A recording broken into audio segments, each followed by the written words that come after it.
présenter notre étude qui j'espère va vous donner un nouveau regard sur la transmission de l'immunité passive.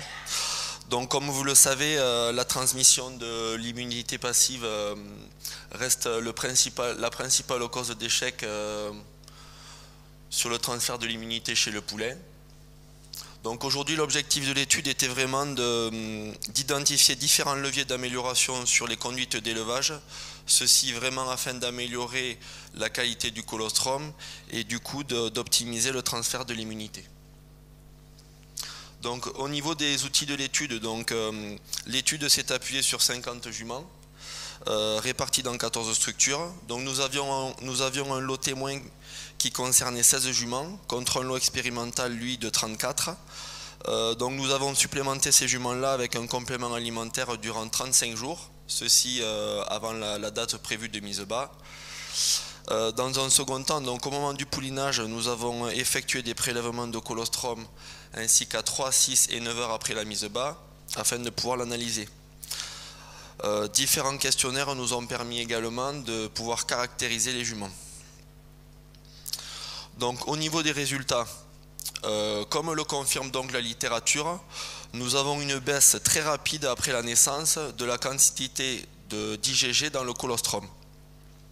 On peut voir également donc, que l'apport du complément alimentaire a permis une hausse très significative de la concentration en IgG du colostrum par rapport au lot témoin. Ceci donc de la naissance jusqu'aux 9 heures qui suivent donc l'étude. On a une augmentation moyenne de l'ordre de 58%. Par rapport après donc à la parité des juments, on peut dire donc que ça a été vérifié.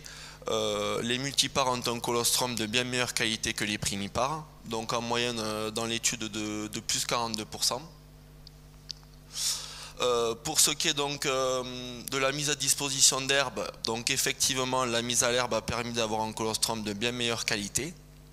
Et pour finir sur un résultat qui est là aussi intéressant, les juments ayant été supplémentés ont eu un temps de délivrance beaucoup plus rapide. On avait un lot témoin avec une délivrance de l'ordre de 30 minutes quand on avait un lot expérimental, le lot expérimental à moins de 30 minutes quand on a eu un lot témoin à un peu plus de 2 heures. Pour conclure, donc différents facteurs. Pour conclure donc, différents facteurs ont été mis en avant. Donc le premier facteur par rapport à la parité, effectivement les multipares ont un colostrum significativement supérieur aux primipares. L'accès au pâturage a un impact très important par rapport à la qualité du colostrum. Et donc pour ce qui est de l'intérêt du complément alimentaire, donc effectivement les juments ayant été complémentés ont un colostrum de bien meilleure qualité, quelles que soient les conditions d'élevage.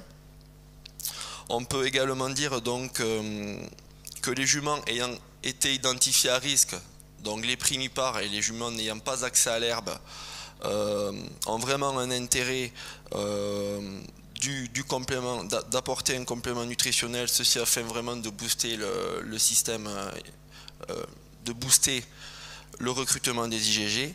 Et l'autre intérêt du complément, c'est vraiment la réduction du temps d'expulsion du placenta, ceci vraiment afin que les juments puissent favoriser plus rapidement la tétée du poulain et donc de faciliter la prise du colostrum.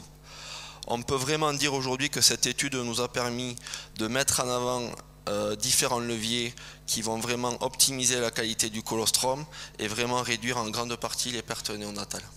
Je vous remercie.